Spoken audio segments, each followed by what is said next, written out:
All right, guys, we're live here. I'm going to do my best to get through this without repeating myself or going into too much detail here. Obviously, there's been some huge trades that have happened today. The first and obviously biggest trade in fantasy history, J.K. Dobbins for DeAndre Swift, so that my team name could be Young Ho Taylor Swift because of my kicker, Young Ho Koo, Jonathan Taylor, and DeAndre Swift all on the same team. So Young Ho Taylor Swift. Greatest team name in the history of fantasy football. I'll get to the other trade in a minute, but my matchup with Jason here. Jason has been going around the league begging and pleading, somebody please give me a running back so I don't have to start Sony Michel. Well, guess what, Jason? It's not going to happen. All right. You're not going to get rid of Sony Michel. You're not going to get a running back to play. You're just going to have to suck it up and enjoy your 4 points from Sony Michel en route to an absolute bitch slapping this week. Sorry if this one's a little more choppy, guys. There's no notes here. I'm just going off the cuff, just looking at the matchups. Josh Allen is going to turn back into a pumpkin this week against the Rams. It's the first real defense he's had to play all season. Russell Wilson is going to continue his dominance. He's in the kitchen like Bobby Flay, cooking it up, Emeril Lagasse style. Boom! Getting it. Going to dominate the Cowboys. Russell Wilson going to carry me to the win. My bold prediction in this week, though, is that my son, Jonathan Taylor Welch, goes out there this week and is the lead scoring running back on the entire week. He is going to put up 3 touchdowns, not 1, not 2, but 3, 150 total yards, 3 touchdowns. I get the win, obviously. Jason can't beat me. You guys know that. Now, this next matchup is tough.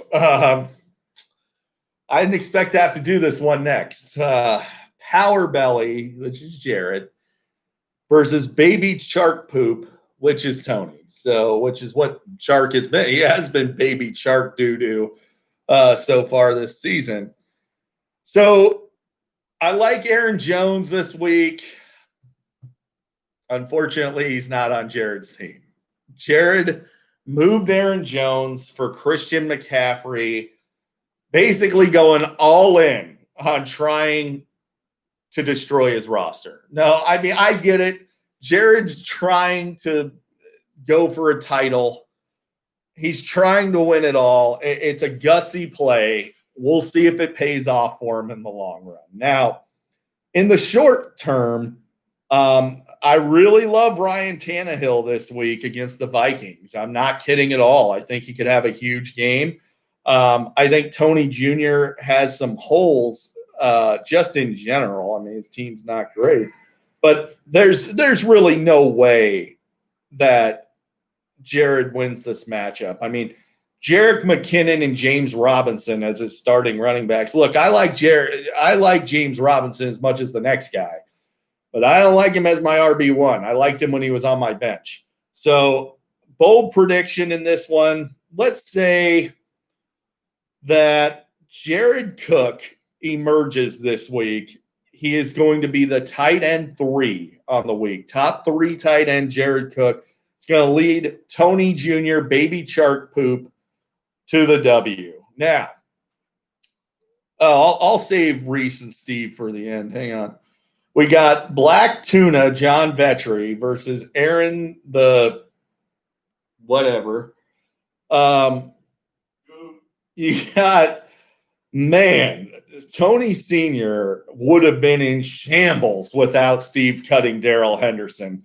Who cuts Darrell Henderson? So 2 years straight, Steve's cut Chris Carson for Senior. This year, he cuts Darrell Henderson. And these two clowns are going to complain about collusion from somewhere else.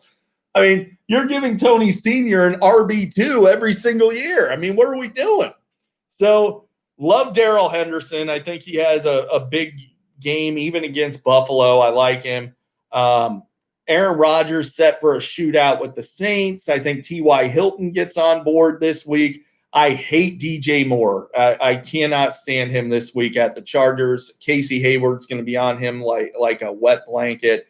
Not going to work out well. That being said, Vetri has a mega advantage in the running back department.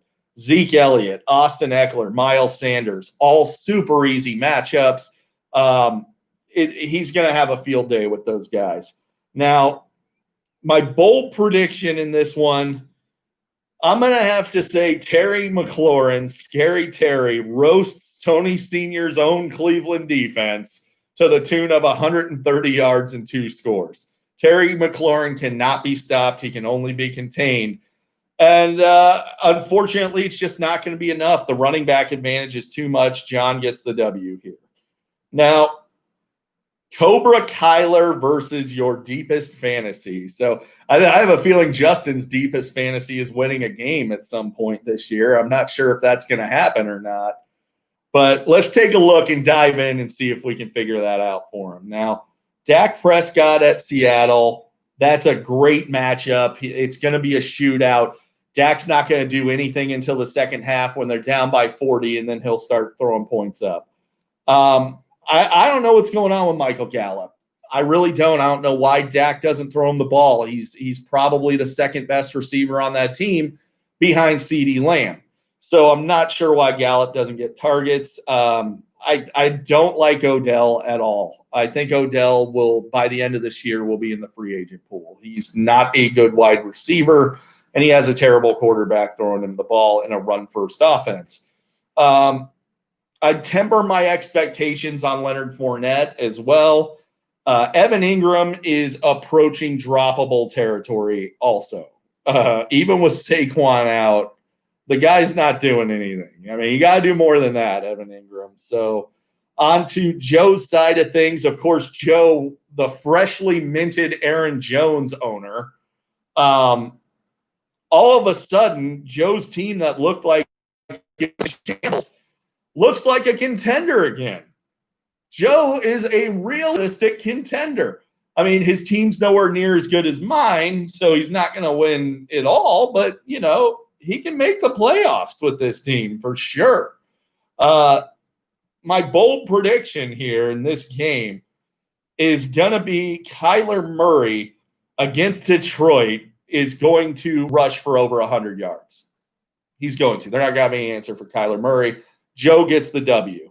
Now, last and certainly least, we have the grudge match. Old Dick Horns against Cheat Code.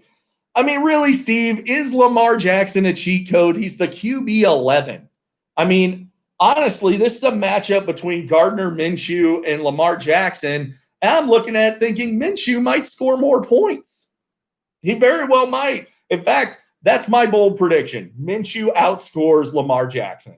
I think Minshew's going to have a field day with the Dolphins. These Thursday night games have been shootouts. So I'm expecting a big day from Minshew. I'm expecting a big game from Laviska Shenault. I hate Edwards-Helaire at Baltimore. Edwards-Helaire is going to be matchup dependent. You guys all jumped on drank the Kool-Aid way too early on that guy.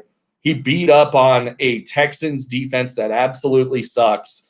But the thing about Edwards-Helaire is there's really nothing special about him. He's not fast. He's not strong. There's really nothing that good about him. And everybody just loved him because, oh, look, Chiefs running back. Well, good news. Damian Williams was a Chiefs running back last year. He wasn't a first-round fantasy pick. So I don't love the matchup at Baltimore. I think Edwards-Helaire is going to struggle. Josh Jacobs is a beast. Pretty much everything that Edwards-Helaire isn't. He's big, he's strong, he's fast. But he is playing New England, so that's going to be tough as well. On Steve's side of things, basically, if Lamar doesn't score 50 points, Steve has no chance. Lamar is not going to score 50 points, so Steve has no chance. Now, he does have Jeff Wilson Jr. against the Giants. I do like that matchup. So, bold prediction, Gardner Minshew outscores Lamar Jackson en route to Reese getting the W. I promised it last week. I was going to pick Reese to win a game at some point. There it is. Reese gets the W.